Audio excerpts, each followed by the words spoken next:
여러분 안녕하세요. 자, 이번 시간은 2024 자이스토리 고등학교 2학년 전국연합 모의고사 강의의 OT 시간입니다. 자, 이번 시간을 통해서 여러분들이 수업이 어떻게 진행이 되고 수업을 효율적으로 잘 활용하기 위해서 어떤 식으로 내가 공부를 해야 되는지 익힐 수 있었으면 좋겠습니다.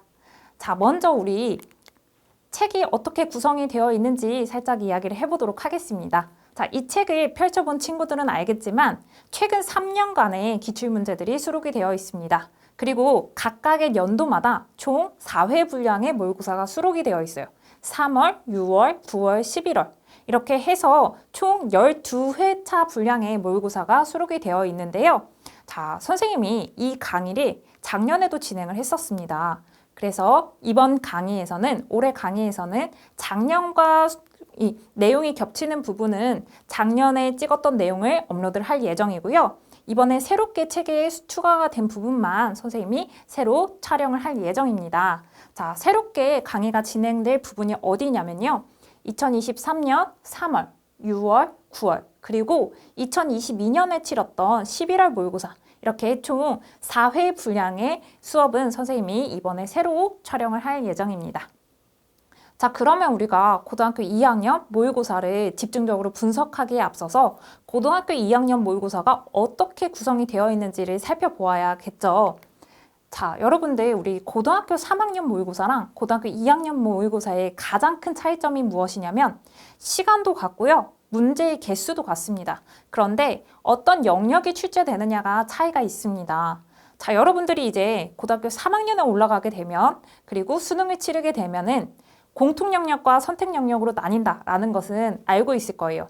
그런데 이제 고등학교 2학년 때는 아직 선택 영역에 대한 과목을 정확하게 아직 학습을 하지 않았다라는 전제 하에 출제가 되기 때문에 화법과 작문, 언어, 문학, 독서 이렇게 전체 4가지 영역이 모두가 출제가 됩니다.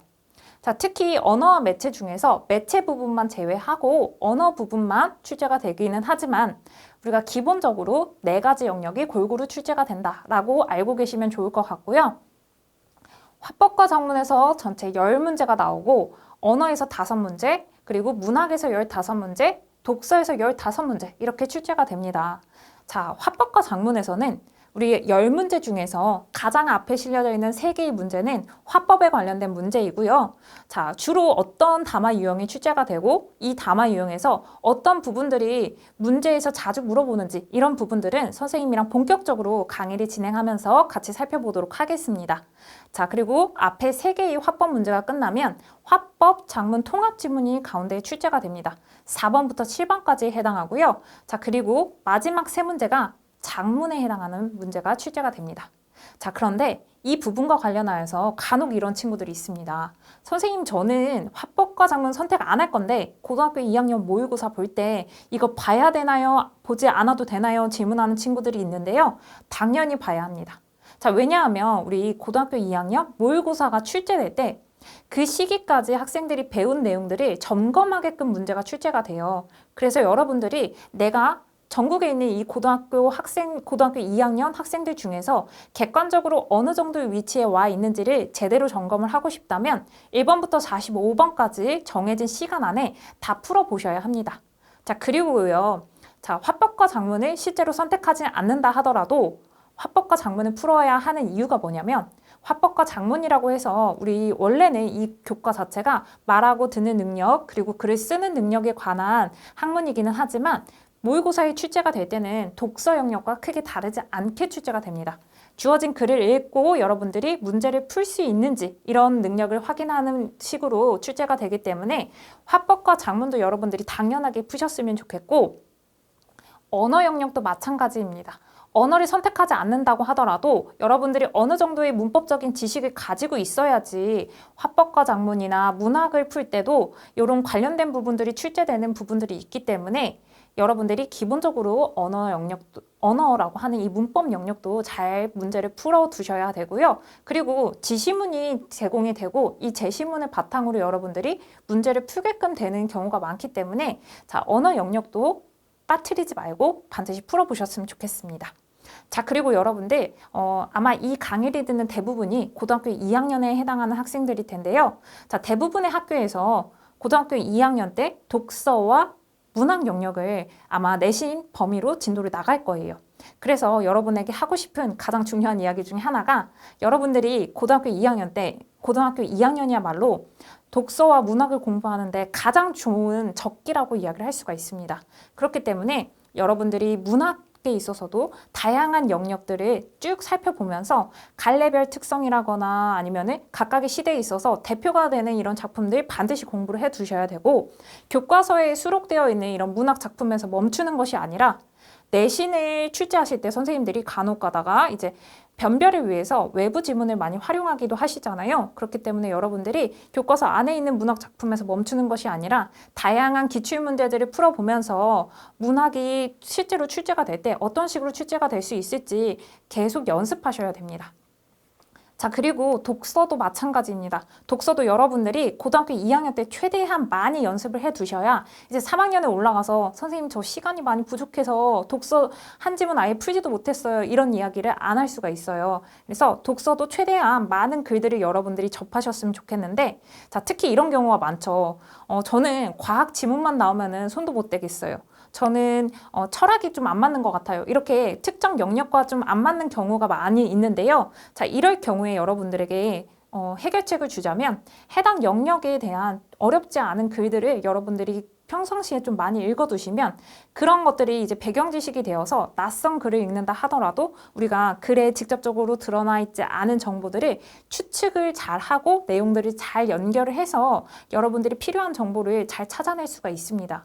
그렇기 때문에 고등학교 2학년 때 여러분들이 독서 그리고 문학에 있어서는 정말 많은 글들을 가지고 최대한 연습을 많이 해보셨으면 좋겠습니다.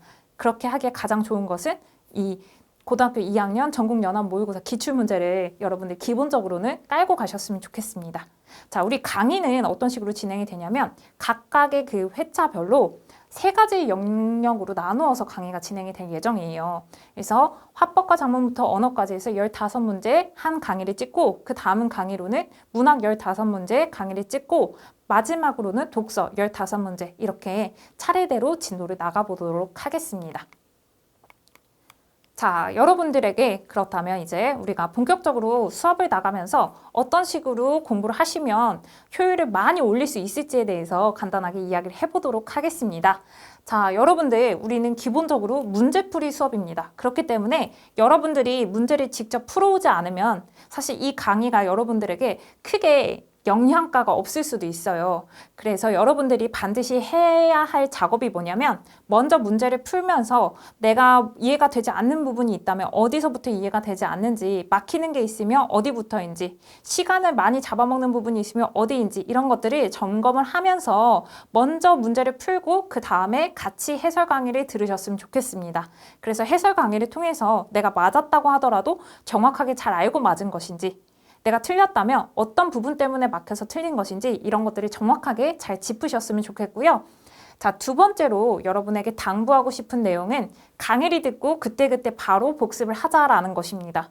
자, 강의 양이 굉장히 많습니다. 전체 한 37개 정도의 강의로 이루어져 있는데요. OT까지 포함을 해서. 그렇기 때문에 여러분들이 강의를 다 듣고 나서 한 번에 복습을 하려고 한다면 복습해야 할 양이 너무 많습니다. 그래서 우리가 그때그때 복습을 잘 해두셔야지, 여러분들이 오늘 배운 내용을 오늘 바로 복습을 해두어야지 다음번 문제 풀 때 같은 내용을 다시 헷갈리거나 잘 이해가 되지 않아서 틀리는 이런 부분들을 잘 막을 수가 있습니다.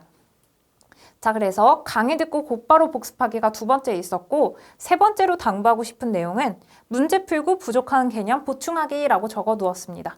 자, 문제를 풀다가 보면은 여러분들 많이 틀리는 때가 있어요. 그럴 때마다 너무 스트레스 받거나 막 포기하고 싶다거나 이렇게 생각하지 마시고요. 우리 지금 당장 수능 보는 게 아니잖아요.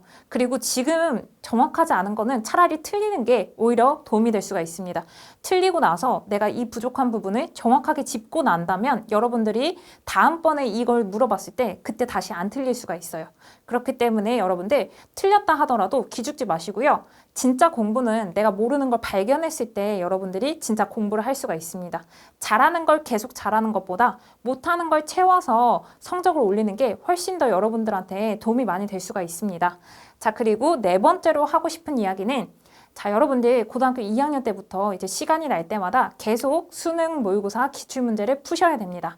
자, 고등학교 2학년 학생들 중에서 겨울방학 때 선생님이랑 같이 이 강의를 들으면서 여기 있는 모의고사 다 풀고 강의 다 듣고 나서 1년치 공부 다 끝났다 이렇게 생각하시면 안 돼요.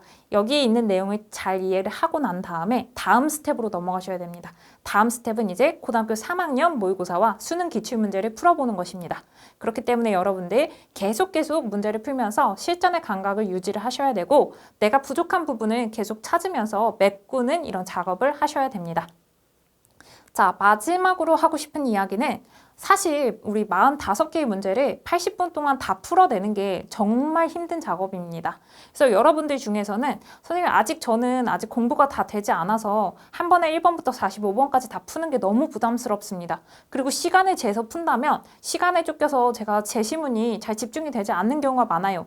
라고 한다면 여러분들 시간 굳이 재지 마세요. 시간 재는 것보다 가장 여러분들이 지금 해야 할 것은 집중해서 글을 읽고 이 이해한 내용을 바탕으로 문제를 잘 풀어낼 수 있느냐, 이 능력을 기르는 것이 가장 중요한 시기이기 때문에 너무 시간에 연연해 하지 마시고요. 그리고 하늘치 분량을 한 번에 다 앉아서 풀기가 어렵다면 총 3회의 영역으로 우리가 강의도 이렇게 3개의 강의로 쪼개서 진행을 하듯이 여러분들도 문제를 풀 때 3가지 영역으로 쪼개서 문제를 푸시는 것도 좋습니다. 그래서 강의 진행되는 이 순서에 맞게 여러분들이 문제를 푸셔도 되는데 단 약속이 있습니다. 한 번에 15개 문제는 다 풀도록 했으면 좋겠습니다. 그래서 한 문제 풀고 지쳐서 덮어놨다가 한참 뒤에 또 두 번째 문제 풀고 이런 식으로 하지 마시고 우리가 집중력을 길러야 하기 때문에 한 번에 15개의 문제씩은 반드시 앉은 자리에서 바로 풀 수 있었으면 좋겠습니다.